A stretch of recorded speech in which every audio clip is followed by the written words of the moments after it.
Êtes-vous certain qu'un astéroïde soit vraiment responsable de l'extinction des dinosaures? Le mystère entourant la disparition de ces créatures terrifiantes suscite de nombreux débats, tant dans le domaine scientifique que sur grand écran. Mais que s'est-il vraiment passé? Comment les scientifiques ont-ils élucidé cette énigme? Et pourquoi est-ce si important? Explorons cette question ensemble. Remontons en Angleterre en 1842, lorsqu'un savant du nom de Sir Richard Owen se consacrait à l'étude de fossiles de reptiles gigantesques. Il remarqua que 3 de ces créatures, le mégalosaure, l'iguanodon et le Hylaeosaurus, présentaient des caractéristiques communes. Saisi par une intuition brillante, il décida de les regrouper sous un nouveau terme, Dinosauria, signifiant « terrible lézard » en grec. Les scientifiques de l'époque se contentèrent de classer les dinosaures en fonction de leur apparence. Puis, Charles Darwin arriva avec une théorie révolutionnaire. Les espèces évoluent au fil du temps. Cette idée bouleversa les conceptions préexistantes et obligea les chercheurs à repenser la classification des dinosaures. Ils introduisirent une nouvelle méthode appelée classification phylogénétique. Imaginez un immense arbre généalogique englobant toutes les créatures ayant jamais existé. En haut de cet arbre, nous trouvons le mégalosaure et l'iguanodon, et nous affirmons que tous les descendants de ces dinosaures partagent un ancêtre commun. C'est un peu comme retracer son propre arbre généalogique jusqu'à l'ancêtre originel des dinosaures. Tout cela semblait être un excellent plan jusqu'à ce que les choses se compliquent. En étudiant les dinosaures, nous avons découvert des espèces avec des plumes et des becs, et d'autres sans. C'est ainsi que nous avons réalisé que les oiseaux étaient cousins de certains dinosaures, voire peut-être même leurs descendants directs. Après avoir compris cela, les scientifiques ont dû réexaminer l'arbre généalogique des oiseaux et redéfinir la notion même de dinosaure. Finalement, ils en ont conclu que les oiseaux étaient, en quelque sorte, des dinosaures, mais pas tout à fait. Déroutant, n'est-ce pas? Quoi qu'il en soit, nous avons désormais 2 groupes distincts. Le premier est constitué des oiseaux. Le second regroupe les dinosaures non aviens, qui sont aujourd'hui éteints. Par conséquent, au lieu de nous demander qu'est-ce qui a causé l'extinction des dinosaures, nous devrions plutôt nous interroger sur ce qui a provoqué l'extinction des dinosaures non aviens. La réponse semble évidente. On pense souvent qu'un gigantesque astéroïde est à l'origine de l'extinction des dinosaures, et c'est probablement la première idée qui vous vienne à l'esprit. Même Google et d'autres moteurs de recherche s'accordent sur ce point, comme des camarades de classe qui copient leurs devoirs les uns sur les autres. L'histoire nous enseigne qu'il y a environ 66 millions d'années, les dinosaures ont pratiquement tous disparu, à l'exception de ceux qui ont évolué en oiseaux. Bien sûr, la réalité est plus complexe. Tous les dinosaures ne se sont pas éteints d'un coup. Certains ont disparu naturellement, et des extinctions mineures se sont produites tout au long de leur existence terrestre. Mais l'événement majeur dont nous parlons s'apparente à un changement de décor dans un film, comme si l'on zappait brusquement de chaîne à la télévision. Pouf! Et la Terre est passée de l'ère des dinosaures à celle des mammifères. Les scientifiques appellent ces périodes le Crétacé et le Paléogène. Nous avons même un nom pour cet événement particulier, l'extinction KPG ou KT. Certains s'y réfèrent également comme à l'événement d'il y a 65 millions d'années, bien que la date la plus précise soit plutôt de 66 millions d'années. 2 principales théories prédominent, l'impact brutal d'un astéroïde ou des éruptions volcaniques répétées.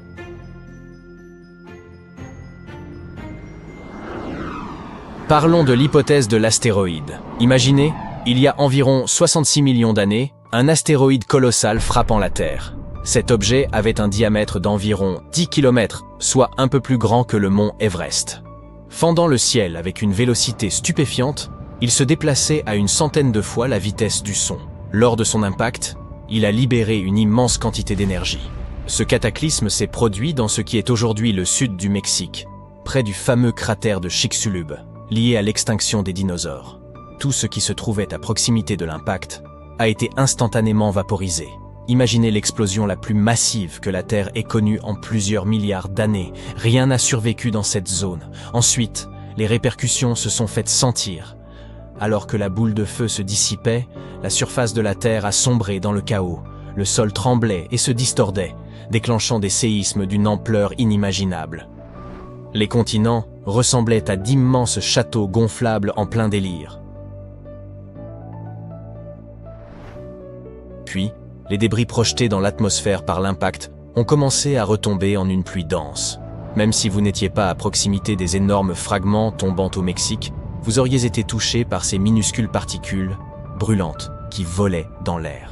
L'atmosphère est devenue si chaude que des forêts entières ont spontanément pris feu dans le monde entier. Et ce n'est pas tout. Préparez-vous à un tsunami gigantesque. Le fond de l'océan a été totalement bouleversé, poussant des vagues gigantesques vers l'intérieur des terres autour du golfe du Mexique. Mais même cela n'a pas suffi à éradiquer tous les dinosaures. Ceux de Nouvelle-Zélande, par exemple, semblaient relativement épargnés. Alors, qu'est-il arrivé pour qu'ils disparaissent tous ? Ils ont d'abord ressenti une légère secousse, puis le ciel a commencé à s'assombrir et à devenir lugubre, comme s'il faisait nuit. Et soudain, un épais manteau de cendres a commencé à envelopper lentement toute la planète. Maintenant, voici où commence le véritable drame. Le problème majeur avec l'impact de cet astéroïde ne réside pas dans l'explosion, comme on pourrait l'imaginer, mais plutôt dans ses effets à long terme. Imaginez les débris projetés dans le ciel, masquant la lumière du soleil, les jours se transformant en nuit et les températures chutant brusquement. Les dinosaures herbivores ont rapidement périclité, laissant les carnivores festoyer, mais pas pour longtemps. Sans la lumière du soleil, la chaîne alimentaire s'est effondrée très rapidement. Ensuite, les cendres sont retombées sur Terre, aggravant encore la situation. Des éléments nocifs, comme le dioxyde de carbone, ont commencé à flotter dans l'air. Ce dioxyde de carbone, combiné aux fragments du fond marin, a causé des variations extrêmes de température. La Terre alternait entre chaleur intense et froid glacial. C'est alors que 50 à 80% des espèces de dinosaures ont disparu à jamais. Ce qui est encore plus tragique, c'est que ce chiffre ne compte que les espèces elles-mêmes. Ce chiffre est bien plus élevé si l'on considère le nombre d'individus affectés. On pourrait penser que les mammifères ont enfin eu leur chance après la disparition des dinosaures. Mais même eux ont dû traverser des temps difficiles. Nous avons beaucoup de chance que certains mammifères parmi les plus résilients aient survécu à ce chaos.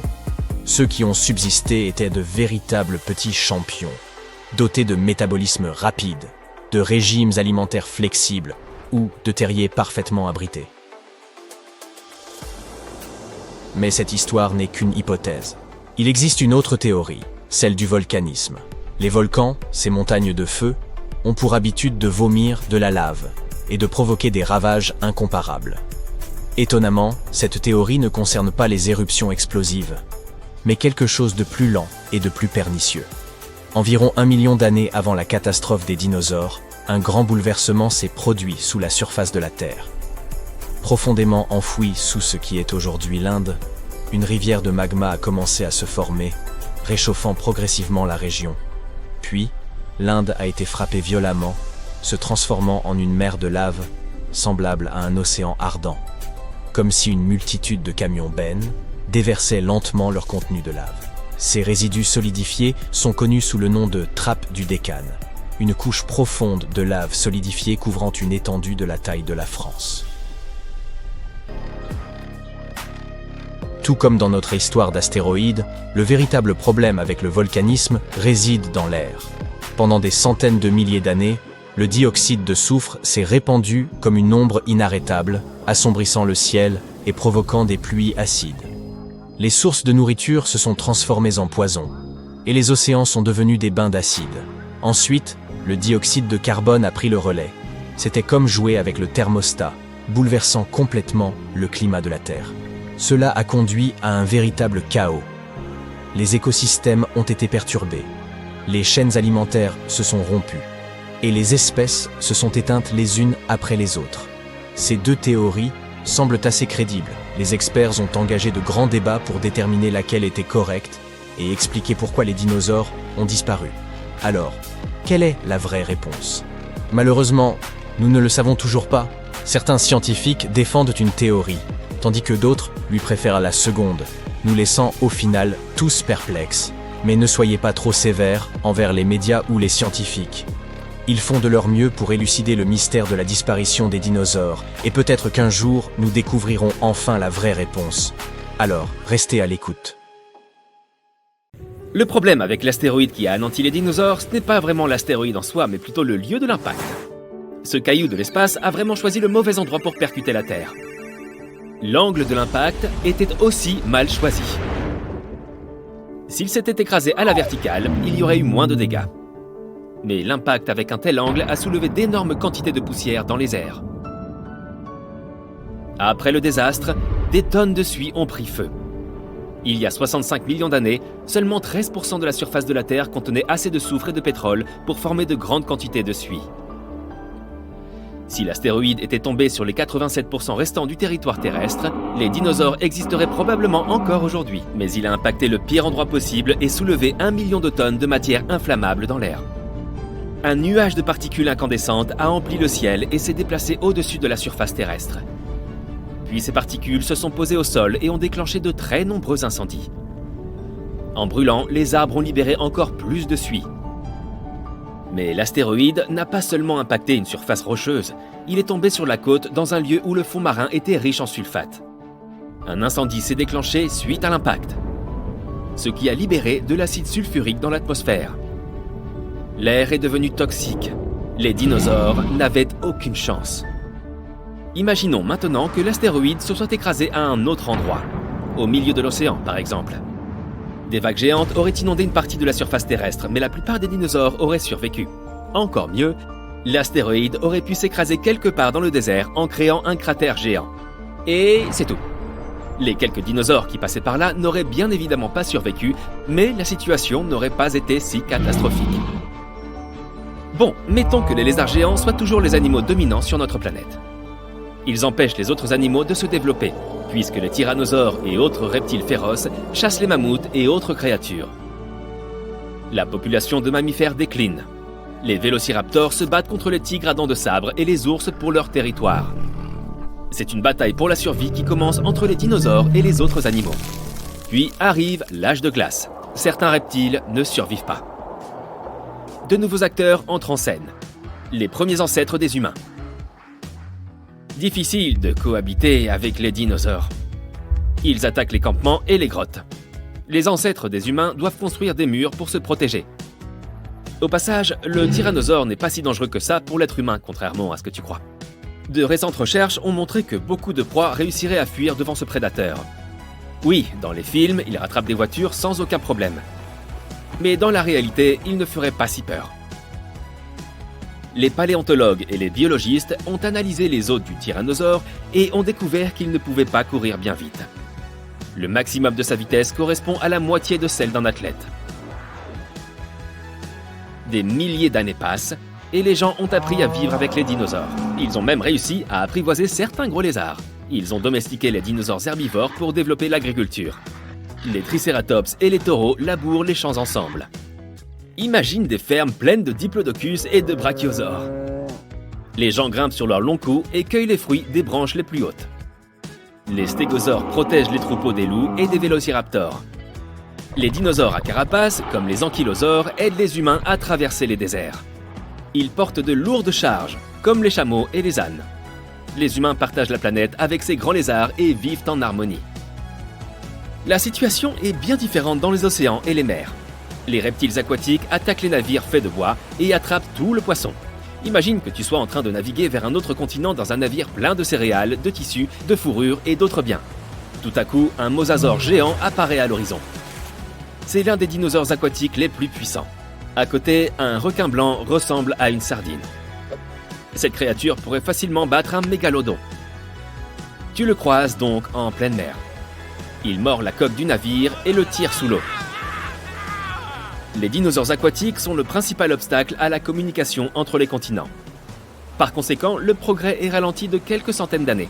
Les humains commencent à construire des navires en métal et parviennent à créer des liaisons maritimes. Un problème similaire se présente avec les premiers avions. Imagine que tu sois à bord d'un Boeing. Tu regardes par le hublot et tu vois un ptérodactyle. Ah non, c'est impossible! Ces lézards ailés ne sont pas assez rapides. Mais ils peuvent rattraper les hélicoptères ou les vieux biplans. C'est une vraie menace pour les avions. Les gens décident donc d'installer des systèmes de protection sonore à bord.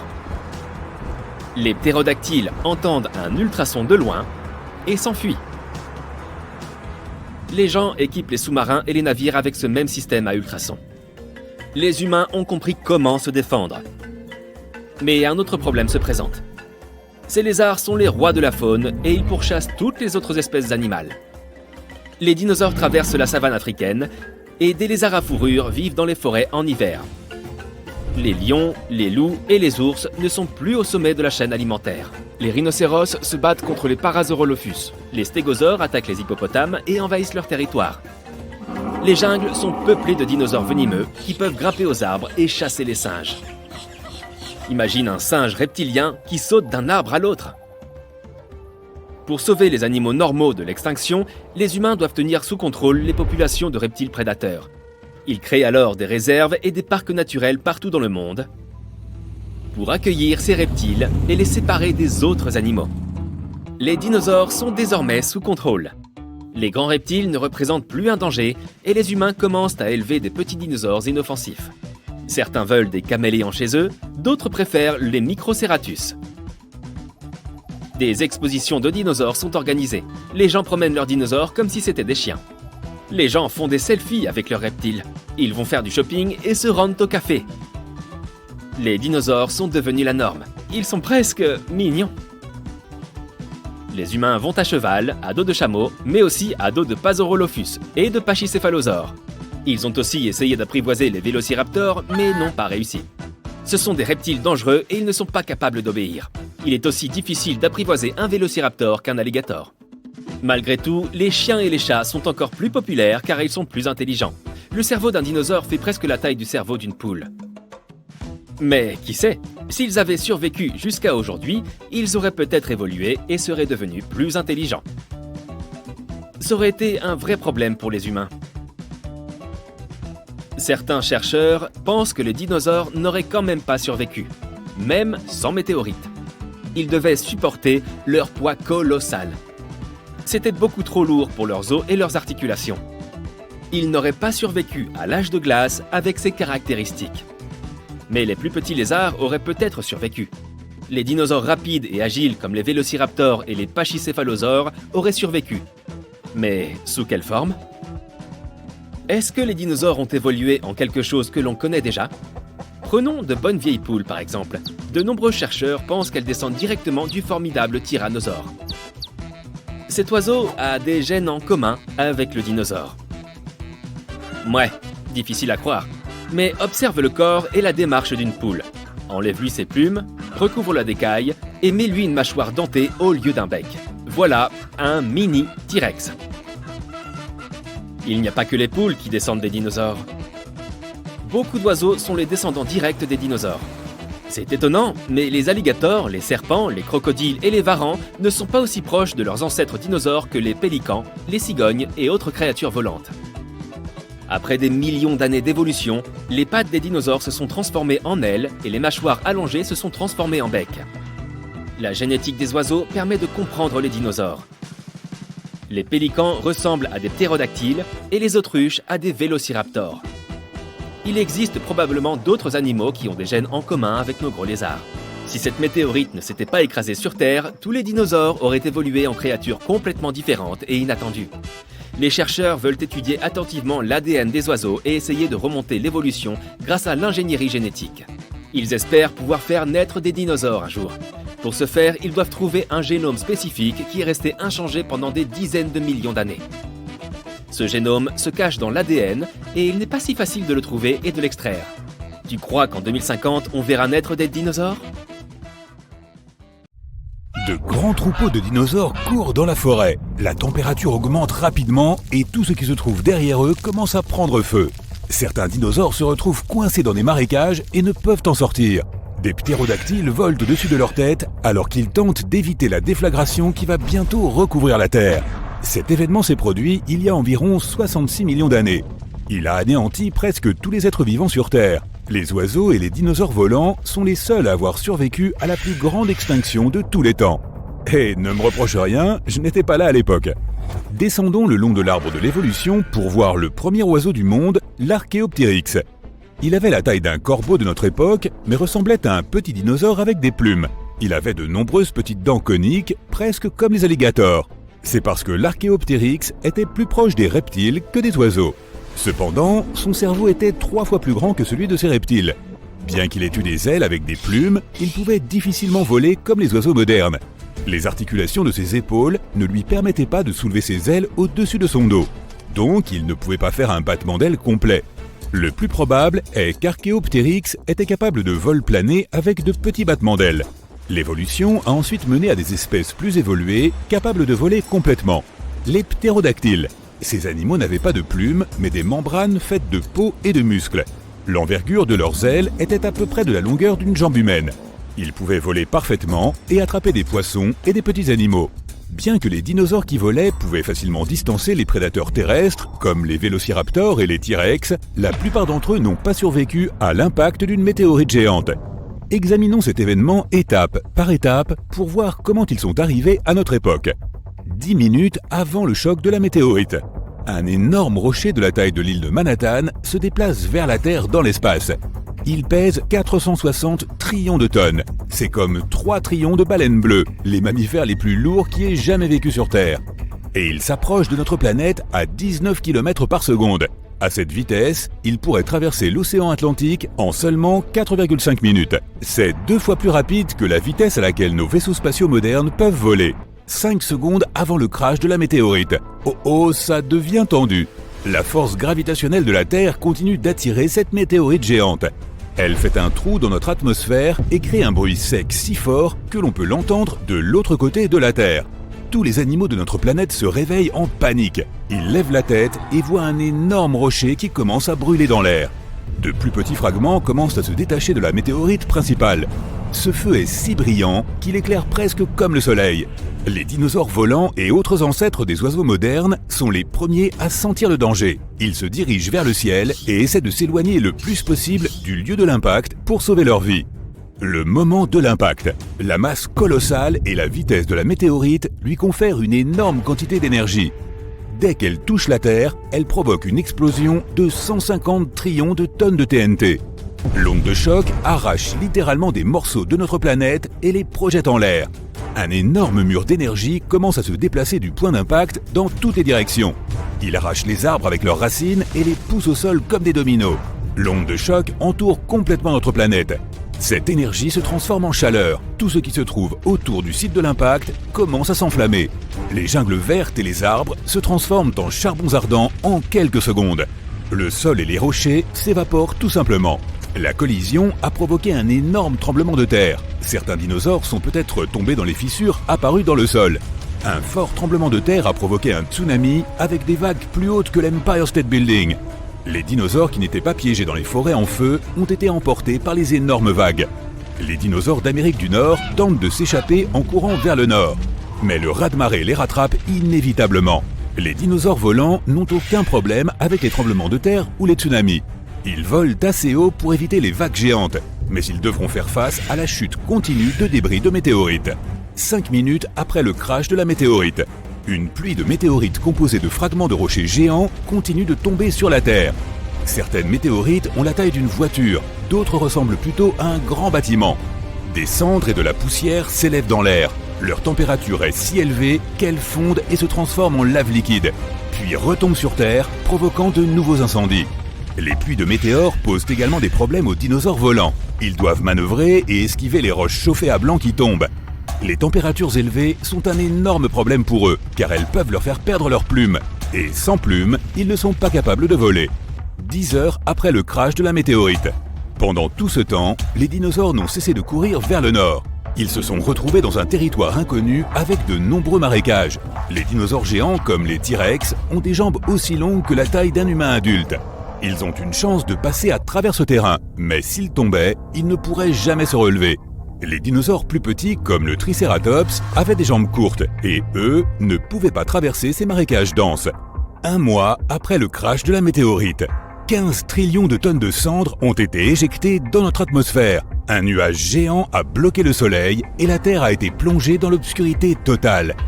Les plantes survivantes n'ont pas pu se nourrir de l'énergie du soleil et ont cessé de produire de l'oxygène.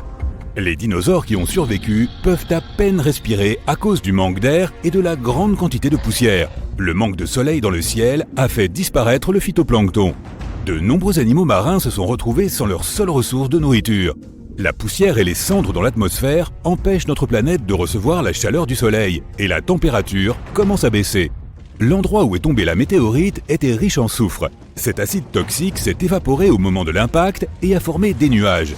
Il y a maintenant des pluies acides sur la Terre. Les dinosaures volants doivent maintenant se cacher de ces pluies. Ils doivent rester dans des grottes et ne peuvent pas sortir pour trouver de la nourriture. Jusqu'à présent, un grand nombre de dinosaures terrestres et volants ont survécu. Ils sortent pour voir les conséquences de la catastrophe. Le site de l'impact se trouve dans l'actuel Mexique, dans la péninsule du Yucatan. Le cratère de Chicxulub est situé ici. Il fait environ 150 km de large, comme la moitié de tout le lac Michigan, et il est profond de 19 km. Tu pourrais y plonger tout le mont Everest, et il resterait 10 km d'espace disponible. Ce n'est pas l'impact lui-même qui a fait disparaître les dinosaures, mais la faim. Le feu a détruit la plupart des plantes que les dinosaures herbivores mangeaient. Sans nourriture, leur nombre a diminué rapidement. Les dinosaures prédateurs n'avaient rien à manger non plus. Les pluies acides et la disparition du phytoplancton ont menacé toute la vie marine. Même si les oiseaux étaient parvenus à éviter le souffle de l'explosion et le tsunami, ils manquaient eux aussi de nourriture. Environ 80% des oiseaux n'ont pas survécu à l'extinction. Le problème est que toutes les forêts de la Terre ont été détruites. Or, la plupart des oiseaux nichent et vivent dans les arbres. En outre, les forêts étaient toujours pleines de nourriture, de toutes sortes de fourmis et de termites aux insectes volants et aux petites souris. Seules les espèces qui vivaient sur le sol et pouvaient voler ont donc survécu. Il est très probable qu'elles se nourrissaient des graines des petites plantes survivantes. Cette habitude a fait que les dinosaures volants ont perdu leurs dents au cours de l'évolution.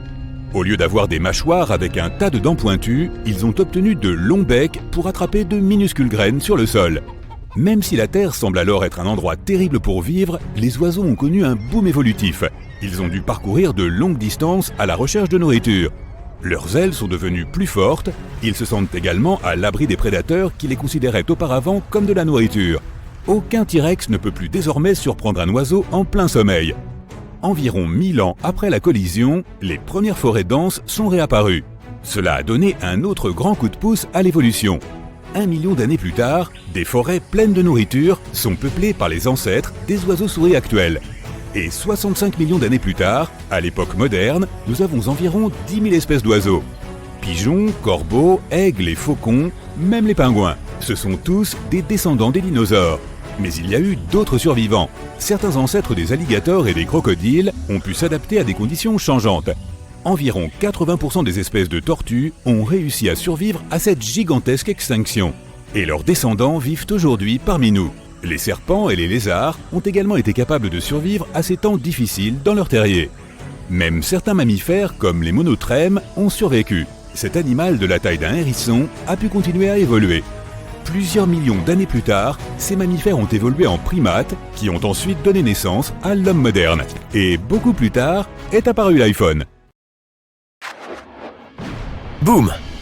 Une explosion d'ondes supersoniques, de chaleur interplanétaire, de poussière, de fumée. L'atmosphère terrestre a été envahie par un rocher cosmique de la taille de l'Everest. Il y a quelques secondes, ce rocher pesant des trillions de tonnes fonçait vers la Terre. Il pourrait voler de New York à l'Alaska plus vite que tu ne peux faire cuire une omelette. Le nom de ce monstre? L'incident de Chicxulub. Un nom à la hauteur de l'événement, n'est-ce pas? Il y a 66 millions d'années, il s'est écrasé sur la Terre. À l'époque, les dinosaures régnaient sur la planète. Mais plus pour très longtemps. Cette collision épique a eu lieu sur le territoire de l'actuel Mexique, dans la péninsule du Yucatan, tout près de Cancun, où les dinosaures passaient leurs vacances. Ou pas. Toujours est-il que l'énorme roche spatiale a frappé l'océan. Mais même l'énorme volume d'eau n'a pas pu empêcher l'inévitable. La collision a provoqué la libération d'une énorme quantité d'énergie. L'horreur à l'échelle planétaire avait commencé. Imagine un mini-soleil embrassant la surface de la Terre, avec des tsunamis de la hauteur de la Statue de la Liberté jaillissant de l'épicentre de l'impact. Pas génial. L'explosion a soufflé à travers la surface de la Terre. Elle était aussi chaude qu'un four et a tout brûlé sur son passage. L'impact a provoqué un tremblement de terre colossal et une activité volcanique intense. Un tas de volcans ont simultanément libéré de la lave chaude et des cendres dans les cieux préhistoriques. Des millions de tonnes de cendres et de suie ont empoisonné l'air. Cela a formé un énorme nuage dans l'atmosphère qui a bloqué les rayons du soleil pendant plusieurs années. L'hiver le plus long avait commencé, seulement ce n'était pas de la neige qui tombait du ciel, mais de la pluie faite d'acide sulfurique. Oui, l'incident de Chicxulub pourrait bien être la chose la plus importante qui soit arrivée dans l'histoire de notre planète. Plus importante que YouTube. À l'époque, il y avait beaucoup d'éruptions volcaniques, beaucoup d'oxygène inflammable dans l'atmosphère, des changements de température constants. C'était le moment idéal ou le pire pour que tout cela se produise. Mais comment pouvons-nous être si sûrs de tout cela ? L'astéroïde a creusé un cratère absolument énorme sur la surface de la planète. Aujourd'hui, cette cicatrice est cachée sous le golfe du Mexique. Les scientifiques ont trouvé beaucoup d'endroits sur Terre avec des niveaux anormalement élevés d'iridium. Ce métal est très rare sur Terre, mais il se trouve dans beaucoup d'astéroïdes que les scientifiques ont examinés. Ils ont étudié quelques roches vieilles de 66 millions d'années. Dans les couches de roches, ils ont trouvé de la poussière, la même qui provient des astéroïdes. Cela n'aurait pu se produire qu'avec un énorme astéroïde s'écrasant sur la Terre. La catastrophe a entraîné l'extinction non seulement des dinosaures, mais aussi de l'astéroïde lui-même. Il faisait si chaud au point d'impact qu'une partie de l'astéroïde a tout simplement disparu. Une grande quantité de vapeur d'eau et de dioxyde de carbone a été projetée dans l'atmosphère. Mais le plus gros problème ? Le soufre. Il a été soulevé par l'impact de l'astéroïde et s'est envolé dans les airs. Ces minuscules particules de soufre ont bloqué une grande partie des rayons du soleil. Sans le soleil, beaucoup de plantes ont disparu et le climat a fini par se refroidir. L'immense chaleur a transformé les pierres en verre. Les scientifiques appellent ces choses des tectites. L'énergie de l'impact les a projetées dans les cieux. Après un court vol, les tectites sont retombées sur Terre. Et ce n'était pas beau à voir. La pluie est tombée aussi. Seulement au lieu de gouttes d'eau, tu aurais vu des boules de feu vitreuses et chaudes. Elles ont bombardé la surface de la planète pendant des jours. Les tectites ont mis le feu à tout. Les scientifiques en ont trouvé des preuves dans le monde entier, pas seulement près de la zone de la collision. Mais beaucoup de choses de cette époque sont encore un mystère. Certains scientifiques pensent que Chicxulub n'était même pas un astéroïde, mais peut-être une comète. Les astéroïdes sont principalement faits de pierre et de métal. Le plus souvent, ils ressemblent à une pomme de terre. Une comète contient de la pierre, du métal et de la glace. Les comètes ressemblent à des flocons de neige cosmiques sales, avec de l'ammoniac, du méthane et du dioxyde de carbone. Les comètes proviennent parfois du nuage de Oort. C'est un énorme nuage de glace et de débris qui orbite autour de notre système solaire. De temps en temps, les comètes se libèrent de l'amas et se dirigent vers notre Soleil. Selon les scientifiques, cette comète particulière est passée juste à côté de Jupiter. La gravité de la géante gazeuse a encore accéléré la comète. Elle a volé vers le Soleil, en prenant de plus en plus de vitesse. La couche de glace extérieure de la comète a commencé à s'évaporer et elle a probablement dégagé beaucoup de poussière et de gaz, ce qui a donné l'impression qu'elle avait une queue. La gravité du Soleil a fini par faire éclater la comète en morceaux. L'un des fragments a volé dans l'espace et s'est écrasé sur la Terre, il y a 66 millions d'années. Alors, astéroïde ou comète ? La vérité est que nous ne le saurons jamais. Ce que nous savons, c'est que la Terre a eu la malchance de se trouver sur sa trajectoire et qu'elle n'a plus jamais été la même. La catastrophe a stoppé le développement de 75% de la vie sur Terre. Toutefois, certains grands animaux marins, comme les crocodiles, les tortues et les poissons, ont survécu à l'impact. De tous les animaux terrestres, les seuls à avoir survécu sont ceux qui étaient en moyenne plus petits que le raton laveur moderne. Cela inclut tout de même un tas d'espèces particulières de dinosaures, à savoir les ancêtres des oiseaux. Les chercheurs pensent qu'ils ont survécu pour deux raisons. Après l'énorme impact, il a fallu beaucoup de temps pour que les plantes recommencent à pousser. Et beaucoup d'animaux n'ont pas survécu. La plupart des animaux restants n'avaient pas assez de nourriture. Mais ces dinosaures avaient un bec. Grâce à lui, ils pouvaient fendre les noix et extraire les graines du sol. C'est pourquoi ils ont pu survivre. La deuxième raison est que ces chanceux avaient un plus gros cerveau. Certains experts pensent qu'ils ont pu coopérer les uns avec les autres et s'adapter rapidement aux nouvelles conditions. D'autres formes de vie ont également survécu. Les champignons et les moisissures ont survécu sous terre et sous l'eau. Petit à petit, l'obscurité s'est dissipée et les fougères ont commencé à envahir le paysage sans vie. Après quelques milliers d'années, les forêts ont commencé à réapparaître. Les animaux qui ont survécu étaient presque tous des créatures petites et discrètes. Ils vivaient dans des terriers, à l'abri de toute cette cendre chaude. Avant la collision, les mammifères avaient vécu dans l'ombre des dinosaures. Mais avec la disparition soudaine de tous les dinosaures, les choses étaient sur le point de changer. Les mammifères ont pu prendre le pouvoir. Ils ont commencé à dominer la vie, du moins sur Terre. Mais revenons au moment où tout a changé. Il s'avère que ce n'est pas la taille de l'astéroïde qui l'a rendu si puissant, mais plutôt l'angle sous lequel il a frappé la Terre. Si l'angle d'impact avait été différent, les dinosaures auraient peut-être même survécu à la catastrophe. Alors, à quoi cela aurait-il ressemblé? Voyageons en arrière, très loin en arrière. Oh non, un astéroïde géant se dirige vers la Terre. Ah, attends, ça n'a pas l'air si grave. Il a raté son coup. Ouf. Il y a beaucoup de tremblements de terre, de tsunamis et d'éruptions volcaniques chaque jour. Mais les dinosaures ne s'en soucient pas tant que ça. Avançons de quelques millions d'années, et la plupart de ces anciens lézards ont changé d'apparence et sont maintenant méconnaissables. À cause de plusieurs périodes glaciaires, de nombreux dinosaures sont maintenant totalement recouverts de plumes pour se protéger du froid. Les mammifères existent, mais ils sont peu nombreux. Tu vois beaucoup de chauves-souris dans les grottes. Il y a des tonnes de rongeurs de la taille d'un rat dans les forêts. Pendant la journée, ils se cachent dans les sous-bois ou les terriers. La nuit, ils sortent à la recherche de nourriture. Il n'y a pas de chevaux, pas d'éléphants, ni d'autres grands mammifères. Pourquoi devenir grand et appétissant alors qu'il y a tant de reptiles dangereux avec d'énormes crocs aux alentours? Il n'y a pas de baleines dans la mer. On ne voit nulle part de perroquets, de faucons et de pigeons. Mais les ptérodactyles 2.0 passent constamment devant toi en sifflant. Certains ont la taille d'un hélicoptère, tandis que d'autres ne sont pas plus grands qu'un cygne. Il y a beaucoup de primates, mais ils ne sont pas pressés de descendre de leurs arbres et de marcher sur deux jambes. Pas d'aventure dans la savane, pas d'évolution vers l'Homo sapiens. Dans cette réalité alternative, les espaces ouverts sont très dangereux. Mais les forêts et les arbres le sont aussi. Aucun endroit n'est vraiment sans danger. Pour déguster de délicieux primates, de nombreux petits dinosaures ont appris à grimper aux arbres. Cela se passait déjà à l'époque du Crétacé, juste avant que cet énorme astéroïde ne manque la Terre. Ouf, cela aurait été une collision épique. Les dinosaures sont devenus plus sages depuis cette collision évitée de justesse. Certains sont même aussi intelligents qu'un poulet moderne. Un gros cerveau consomme beaucoup d'énergie, et ce n'est pas toujours une bonne stratégie de survie. Il est plus sûr de limiter la taille du cerveau et de continuer à fabriquer des dents plus grandes et plus pointues.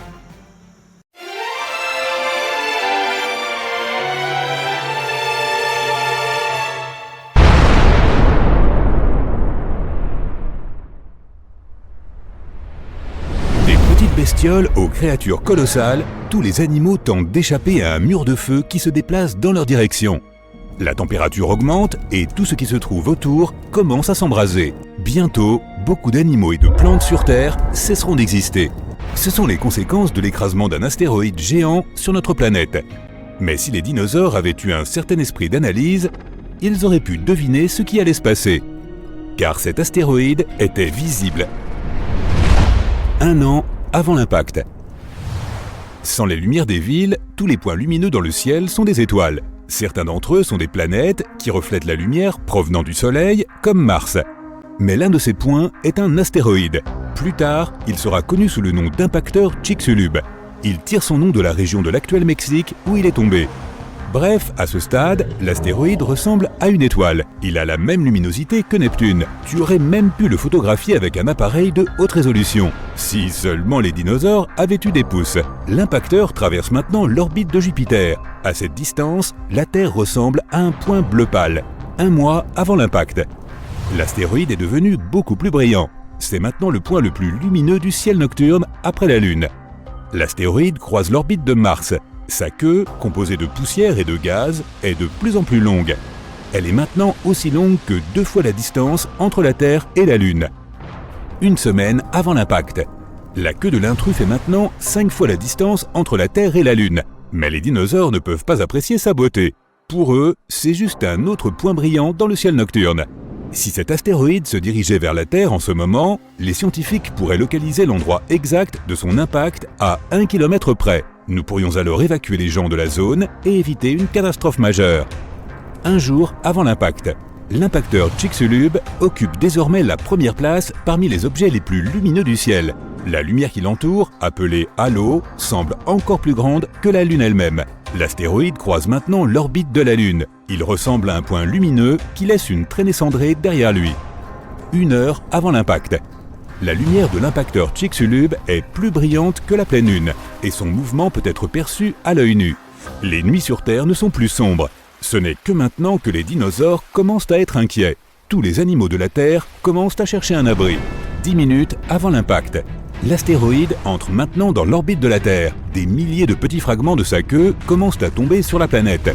Cela ressemble à une pluie de météorites. Jusqu'à présent, ces fragments sont trop petits. Ils se consument tous dans l'atmosphère avant d'atteindre la surface de la planète. L'astéroïde s'approche de l'Amérique du Sud. Si quelqu'un le regardait depuis l'Europe, il ressemblerait à un coucher de soleil. Le point lumineux de l'impacteur Chicxulub passe derrière l'horizon. 2 minutes avant l'impact. Les dinosaures peuvent maintenant facilement voir la forme de l'astéroïde. S'ils savaient comment faire, ils pourraient même estimer sa taille. Il fait un peu plus de 10 km de diamètre, ce qui signifie qu'il a presque la taille de l'île de Manhattan. Et le poids du géant est de 7 billions de tonnes. Il vole vers la péninsule du Yucatan à une vitesse ahurissante de 12 km par seconde. À cette vitesse, tu pourrais aller de New York à Los Angeles en 10 minutes environ, mais tu prendrais feu en chemin. 10 secondes avant l'impact. L'impacteur Chicxulub s'approche maintenant du sol. Encore quelques mètres et... bam! Le ciel nocturne devient soudainement blanc. L'éclair est si brillant que le soleil n'est plus visible à ce moment-là. L'entrée de l'astéroïde provoque une puissante déflagration qui peut être entendue à l'autre bout du monde. L'énorme astéroïde commence à brûler à cause de la friction avec l'air. Il se réchauffe et se divise en plusieurs morceaux. Ces morceaux tombent en pluie sur la Terre. Après quelques secondes, la plus grande partie de la météorite frappe le sol. Sa masse et sa vitesse fournissent à l'impacteur de Chicxulub une énorme quantité d'énergie. L'instant d'après, une explosion surpuissante secoue le sol. L'onde de choc de la météorite commence à se propager à partir du lieu de l'impact. Elle arrache d'énormes morceaux de terre et d'arbres, puis les pousse au sol comme des dominos. La température de l'onde de choc est si élevée que tout ce qui se trouve autour du point d'impact s'enflamme. L'énergie libérée lors de la collision pénètre aussi profondément dans la planète. Cela provoque les tremblements de terre les plus puissants de l'histoire de la Terre. Ils génèrent à leur tour des vagues de tsunami aussi hautes que l'Empire State Building. 5 minutes après l'impact. La météorite laisse derrière elle un énorme cratère. Il est aussi large que le lac Huron et assez profond pour contenir 2 Everest et demi. Les dinosaures courent partout en panique. Ils essaient de fuir vers l'Amérique du Nord, mais la plupart d'entre eux ne parviennent pas à traverser les territoires marécageux inconnus. Un autre danger est la pluie de météorites en cours. Des centaines de tonnes de cendres et de débris s'élèvent dans les airs. Chauffés à des températures très élevées, ils retombent sur Terre sous forme de lave liquide. Les cendres et la fumée emplissent l'atmosphère et bloquent les rayons du soleil. La Terre plonge dans l'obscurité. Pendant plusieurs semaines encore, notre planète est totalement sombre. Des pluies acides retombent sur sa surface sans discontinuer. Il y avait beaucoup de soufre dans les dépôts souterrains de la péninsule du Yucatan. L'énergie de l'explosion a évaporé tout ce soufre. Désormais, il se refroidit dans l'air, s'accumule dans les nuages et dégouline sur le sol. La plupart des animaux survivent à l'impact, mais l'extinction de masse se poursuit pendant encore de nombreux mois. La collision a plongé la Terre dans l'obscurité, et cela a anéanti la plupart des plantes qui se nourrissaient de la lumière du soleil. Les dinosaures herbivores ont perdu leur principale source d'alimentation et commencent à disparaître. Mais ces herbivores sont le principal régime alimentaire des dinosaures carnivores. Et maintenant, les dinosaures comme le T-Rex n'ont plus rien à manger. Bientôt, ils s'éteignent aussi. En d'autres termes, ce n'est pas une météorite qui a anéanti les dinosaures, mais la famine et le changement climatique. Les météorites de cette taille tombent une fois tous les 100 millions d'années. Cela signifie qu'un tel événement pourrait se reproduire. Les humains parviendraient-ils à survivre à cette catastrophe ? De nos jours, nous pouvons regarder loin dans l'espace, et l'apparition d'un astéroïde de la taille de l'impacteur Chicxulub ne serait pas une surprise pour les astronomes.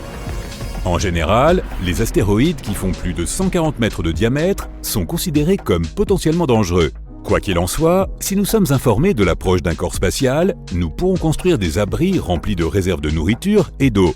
Une fois que l'astéroïde sera suffisamment proche, nous pourrons attendre l'impact et ses conséquences à l'intérieur. Mais lorsque les gens reviendront à la surface, ils verront des villes et des villages démolis. Notre planète ressemblera à un désert sans vie. C'est pourquoi nous avons besoin d'une autre solution qui consiste à empêcher l'impact. Là, nous avons plusieurs options, selon la taille et le matériau de l'astéroïde. Selon la NASA, le moyen le plus efficace est un bélier cinétique. Nous devrons envoyer un objet assez grand et lourd, comme un vaisseau spatial, dans l'espace. Lorsqu'il s'approchera de l'astéroïde, les scientifiques choisiront la trajectoire parfaite et le vaisseau s'écrasera contre le corps spatial. La puissante collision modifiera la trajectoire de l'astéroïde, le faisant passer devant la Terre. plus ce corps spatial sera éloigné de notre planète, plus il sera facile de le dévier. Une autre option est une explosion contrôlée à la surface de l'astéroïde. La première loi du mouvement de Newton va nous aider ici. Elle stipule que si un corps se déplace à une vitesse constante en ligne droite, il continuera à se déplacer de cette façon à moins qu'une force ne s'exerce sur lui. Donc, si nous provoquons une explosion ou imprimons une force assez importante, l'astéroïde changera de trajectoire. La mesure dans laquelle il se déplacera dépendra de la quantité de force qui lui est appliquée. Nous pouvons aussi faire exploser l'astéroïde de l'intérieur. Dans ce cas, il ne sera pas nécessaire de modifier sa trajectoire. Au lieu de cela, nous essaierons de transformer un énorme morceau de roche en un tas de fragments plus petits. Ils se consumeront dans l'atmosphère et ne feront aucun mal à notre planète. Une autre façon est d'utiliser la gravité. Chaque objet lourd a sa propre force gravitationnelle et son propre champ gravitationnel. Notre objectif sera d'envoyer un vaisseau spatial vers l'astéroïde et de le faire voler près de l'intrus. L'astéroïde attirera le vaisseau spatial, mais ses moteurs résisteront. Par conséquent, le vaisseau attirera lentement mais sûrement l'astéroïde vers lui. Cette méthode prendra beaucoup plus de temps, mais progressivement, la trajectoire de l'astéroïde changera et il ne s'écrasera pas sur la Terre. En tout cas, on peut l'espérer. Nous pourrions aussi utiliser l'énergie solaire. Nous pouvons construire une station spatiale avec un système de lentilles grossissantes géantes. Puis, nous enverrons cette station plus près du Soleil. Lorsque nous repérerons un astéroïde, nous dirigerons les lentilles dans sa direction et nous concentrerons le faisceau sur le corps spatial. La chaleur du Soleil provoquera l'évaporation de la matière de l'astéroïde. Cela finira par faire changer la trajectoire de l'intrus. Partons pour un voyage dans le temps. Nous survolons le Moyen-Âge, les premières civilisations humaines, les ancêtres des premiers humains, les dinosaures, les premiers animaux terrestres, les anciennes créatures marines, et ainsi de suite jusqu'au tout début des temps. Et la voilà, cette nébuleuse est notre futur système solaire. Pour l'instant, ce n'est qu'un nuage de poussière multicolore composé d'hydrogène et d'hélium qui tourne sur lui-même. Ce nuage a commencé à rétrécir et à devenir plus dense. Il existe une théorie selon laquelle il y aurait eu des explosions de supernovas près de notre nébuleuse. Leurs ondes de choc ont pressé la nébuleuse de différents côtés jusqu'à ce que le centre du nuage devienne trop lourd. L'énorme poids l'a comprimé et des réactions nucléaires en chaîne ont commencé au centre même de ce nuage. Cela a chauffé le nuage et l'a fait briller. Bientôt, il s'est transformé en une sphère dense et c'est ainsi que notre Soleil est né. Cela s'est passé il y a environ 4,5 milliards d'années. Notre planète n'existe pas encore. Il n'y a qu'un disque de poussière et de débris spatiaux en orbite autour du jeune Soleil. Ces débris fusionnent progressivement et deviennent de plus en plus lourds. Observons le centre même de cette pile d'astéroïdes. Le poids total des débris comprime tellement la région centrale qu'un noyau métallique dense s'y forme. L'énorme pression chauffe le noyau et la température au centre de la jeune Terre atteint près de 6000 degrés. Et il y a un noyau liquide autour du noyau solide. Cela crée le champ magnétique de notre planète. Maintenant, lorsque les radiations du Soleil et du vent solaire atteignent la Terre, elles se fracassent contre le bouclier que forme notre champ magnétique. Jusqu'à présent, notre planète ne cesse de brûler et ressemble plutôt à une boule de lave. Mais elle commence à se refroidir, formant une croûte solide. À ce moment-là, une autre protoplanète apparaît à l'horizon. Elle ressemble plutôt à un astéroïde de la taille de Mars. Et ce débris massif vole vers nous. Il frappe la jeune Terre à un angle tel qu'il décroche une partie de notre planète. Le débris se brise en plusieurs morceaux et s'arrête dans notre orbite. Après un certain temps, tous ces débris se rassemblent pour former la Lune. À la suite de cette collision, la Terre se met à tourner trop vite. Une journée dure alors environ 5 heures, au lieu des 24 habituels. Mais la Lune est suffisamment lourde pour ralentir la rotation de notre planète grâce à la gravité. La Terre ne ressemble pas encore à un endroit hospitalier. Les forces gravitationnelles de la Lune pénètrent profondément dans la Terre et provoquent davantage d'activité volcanique. De plus, des météorites tombent constamment, provoquant de fréquentes explosions à sa surface. Le gaz qui sort des volcans forme notre atmosphère. La glace qui a été apportée sur notre planète par les météorites s'évapore. La vapeur s'élève et se transforme en pluie. Cette eau de pluie tombe à la surface, refroidissant la lave chaude et formant les premiers lacs et rivières. Pendant encore plusieurs centaines de millions d'années, la Terre ressemble à la surface de Vénus, c'est-à-dire un endroit sans vie avec un tas de volcans, des pluies acides et pas d'oxygène à respirer. Le Soleil n'était pas aussi brillant qu'aujourd'hui. De plus, ses rayons pouvaient à peine traverser les tonnes de poussière volcanique présentes dans l'atmosphère. Mais il y a environ 3,7 milliards d'années, la première vie apparaît ici sous la forme d'organismes unicellulaires qui n'avaient pas besoin d'oxygène. Ils sont apparus dans les parties chaudes et peu profondes de l'océan près du rivage. Ces bactéries ont régné sur la Terre pendant près de 2 milliards d'années, tout au long de l'éon archéen.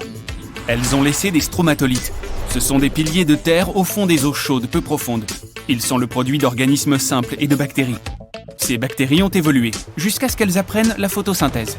Les bactéries ont commencé à produire de l'oxygène en absorbant l'énergie de la lumière du soleil. Au début, cet oxygène était utilisé pour oxyder les roches, mais ensuite l'excès d'oxygène a commencé à remplir l'atmosphère.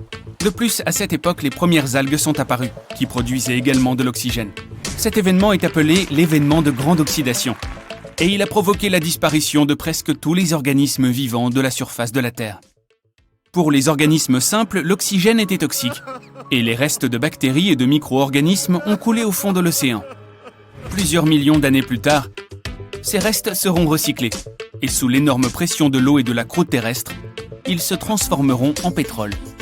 L'éon archéen s'est terminé par cette catastrophe il y a environ 2,5 milliards d'années. Au même moment, des continents se formaient sur Terre, qui allaient plus tard dériver dans les océans du monde, comme des puzzles, et former un supercontinent. Mais pour l'instant, le méthane et le dioxyde de carbone constituent toujours la majeure partie de l'atmosphère. Ils provoquent un effet de serre et l'augmentation des températures sur Terre. Mais l'apparition de l'oxygène stoppe l'effet de serre. Et la température sur notre planète baisse. Une période glaciaire, appelée glaciation huronienne, qui a duré de 2,4 à 2,1 milliards d'années, commence. Les scientifiques supposent que notre planète était presque entièrement recouverte de glace à cette époque, même à l'équateur. C'est un changement colossal quand on sait qu'il y a 2 milliards d'années, notre planète ressemblait à une boule de lave. Pendant la glaciation huronienne, la Terre ressemble plus à Europe, le satellite naturel de Jupiter. Là aussi, il y a une épaisse croûte de glace, sous laquelle se trouve un océan liquide chauffé par le noyau. L'évolution du Soleil a sauvé notre planète. Depuis sa naissance, il y a 4 milliards et demi d'années, il n'a cessé de grossir et de se réchauffer. Ainsi, après 300 millions d'années d'une période glaciaire, la Terre commence à se réchauffer à nouveau. Mais presque toute la vie qui s'y trouvait a été anéantie, et l'évolution doit recommencer à zéro. Il y a environ 1 milliard d'années, tous les continents de notre planète ont été rassemblés en un supercontinent hypothétique, Rodinia. Et tous les océans ont formé un immense océan, Mirovia. Il y a 750 millions d'années, ce continent s'est brisé, et d'énormes morceaux de terre ont commencé à dériver sur la planète. Des plantes complexes et des micro-organismes multicellulaires sont apparus juste à ce moment-là. Les algues, les éponges et les champignons n'étaient pas les seuls habitants de l'océan. Voici les Spriggina. Ce sont des sortes de vers de la taille d'un doigt humain. Nous avons trouvé des restes de ces animaux qui ont au moins 550 millions d'années. Il y a 541 millions d'années, l'éon phanérozoïque a commencé. L'événement principal de cette époque est l'explosion cambrienne. La vie a commencé à s'épanouir sur Terre, et une grande variété d'organismes vivants est apparue. Des mollusques et des échinodermes, comme les étoiles de mer et les oursins, sont apparus. Les organismes vivants ont évolué, possédant non seulement un squelette interne, mais aussi externe, comme les trilobites. Certaines de ces créatures pouvaient atteindre près d'1 mètre de long. Leur coquille protectrice suggère qu'il y avait des prédateurs dans les océans. Une chaîne alimentaire a commencé à se former à cette époque. Au même moment, les continents à la dérive ont fusionné à nouveau. Ce supercontinent a une forme différente et s'appelle Pannotia. Plus tard, ces continents ont à nouveau dérivé et ont commencé à se heurter les uns aux autres. Cela a conduit à la formation de chaînes de montagnes. Puis les continents se sont rencontrés pour la dernière fois et ont formé le supercontinent géant appelé Pangée, il y a environ 335 millions d'années. Ici, nous pouvons déjà voir les contours des continents modernes, à savoir l'Afrique, l'Amérique du Nord et du Sud, l'Australie et l'Eurasie. L'une des plus grandes créatures marines qui ait jamais existé, le Dunkleosteus, est apparue. Certains spécimens pouvaient être aussi longs qu'un bus scolaire et peser autant qu'un gros 4x4. La Terre avait un climat chaud et humide. Cela a encouragé les fougères et d'autres plantes à pousser plus vite. Certaines d'entre elles pouvaient atteindre la hauteur d'un immeuble de 3 étages. Et pour la première fois dans l'histoire de la Terre, certains animaux quittent l'océan et vont sur les terres, comme Elginer-Peton et Ichthyostega. Au début, ils ne vivent que sur la côte, car leur peau n'est pas adaptée à la lumière constante du soleil. De plus, ils ont des problèmes respiratoires. Les premiers animaux terrestres avaient à la fois des branchies et des poumons, mais leurs poumons étaient sous-développés, si bien qu'ils devaient fréquemment retourner dans l'eau. Des millions d'années plus tard, ces animaux ont évolué vers des amphibiens plus avancés. Bien qu'ils ne soient pas plus grands que les lézards ordinaires, ils pouvaient déjà vivre pleinement sur Terre. Mais cet épanouissement de la vie a pris fin avec une nouvelle ère glaciaire. Les glaciers des pôles ont lentement dérivé vers l'équateur. Les animaux n'étaient pas préparés à cela, et la plupart d'entre eux n'ont pas survécu à cet événement d'extinction. Mais il y a 290 millions d'années, l'évolution a repris le dessus, et des animaux terrestres plus évolués ont commencé à apparaître. Petit à petit, ils ont augmenté en taille, se sont multipliés, et ont donné naissance à de nouvelles espèces, comme le Scutosaurus et le Gorgonopsia. Mais cette période n'a pas duré longtemps non plus. Seulement 40 millions d'années plus tard, à la suite d'événements inconnus, 95% de tous les organismes vivants sur Terre ont cessé d'exister. Cela a pu être causé par une météorite géante ou par une activité volcanique accrue. Une autre hypothèse dit que cela aurait pu être dû à la libération de méthane du fond de l'océan. L'ère mésozoïque a commencé après cette extinction. C'est là que les dinosaures tels que nous les connaissons sont apparus et ont commencé à écrire une nouvelle page de l'histoire de la Terre.